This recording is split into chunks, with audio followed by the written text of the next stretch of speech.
Great. So, Andrew, you just explained a little bit about the types of companies you invest in. Can you tell us a bit more about them? What sort of technology, what sort of companies? Yeah.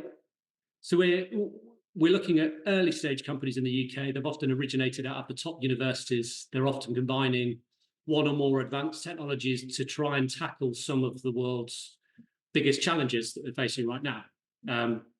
And they often include hardware technology or industrial software. And we're looking for the most scalable companies in this space. So we're looking for large market opportunities, teams with the right technical but also commercial experience, so they understand how to not just invent something new, but they know how to build a profitable company around it. And then we'll use our network of regional offices at Foresight to find these sort of companies all over the UK, and then we'll use the expertise of our technical partner WAE to help screen these companies for the best ideas and also help them prevent problems as they scale up. Right. Very interesting sorts of companies. How about you, Ian? What are you investing in? Well, we focus at Annabelle on business to business software companies.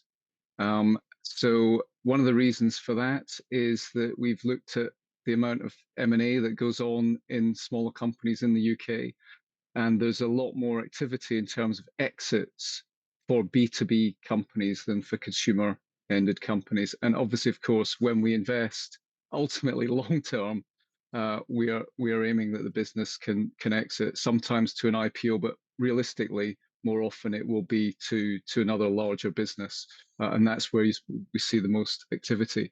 And then within that, the one thing I'd pick out, it's not particularly one sector within that, but we've been focusing on companies that, although it may not be their core business, they have a data gathering angle, on the view that companies that have data involved in the core business ultimately will be the ones that are most able to exploit machine learning or AI, artificial intelligence, in order to create add-ons to their products later on. So one example of both of those would be Modo, which is a software company originally from Birmingham, which has a platform which allows owners of industrial scale batteries, so batteries that are connected into the national grid for backup power, allows them to monitor and rate the performance of their batteries and compare that to their competitors.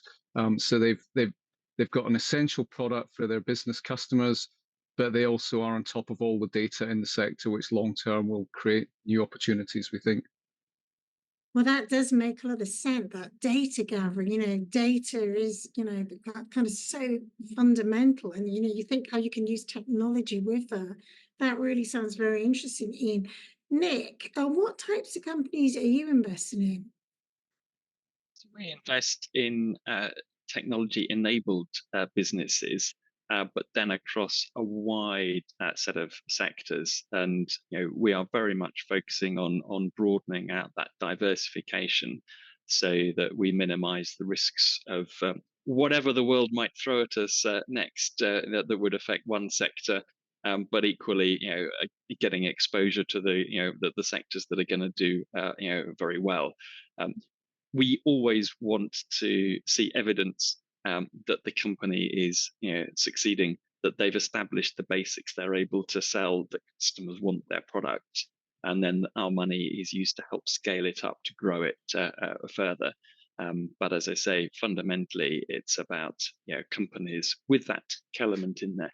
Everything from fintech, financial technology, to HR software, to safety technology, all these types of things all mixed together with that high growth potential.